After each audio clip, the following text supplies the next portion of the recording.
আজকে যে পিটিশনটা মিস্টার মহসিন রশিদ ফাইল করেছিলেন alleging all illegalities and corrupt practices by professor Yunus as head of the government of the interim government, সেটা আমাদের বক্তব্য, আমাদের সাবমিশনটা গতদিনই শুনেছিলেন।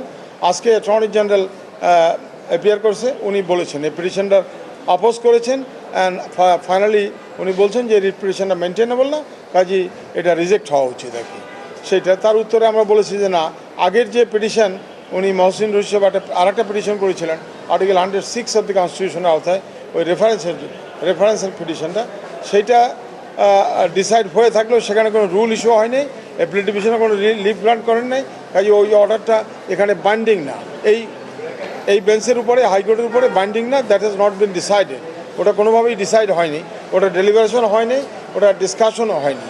কাজেই আমরা বলবো যে এটা এখানে টোটাল অন্য প্রেয়ার নিয়ে আসছে। আমরা একটা ইনকোয়ারি কমিশন অ্যাক্টের আওতায় একটা ইনকোয়ারি কমিশন চেয়েছিলাম, যেসব অন্যায় কাজগুলো হয়েছে, যেসব মব হয়েছে, ভাঙচুর হয়েছে, ইলিগাল কাজ করেছে, কারাপ্ট প্র্যাকটিস হয়েছে, এর উপর একটা ইনকোয়ারি কমিশন করার জন্য। তো কোর্ট শুনে আজকে এটা সামারি রিজেক্ট করেছেন, শর্ট অর্ডার দিয়ে রিজেক্ট করেছেন। একটা ডিটেলস অর্ডারটা পরে দেবেন আর কি।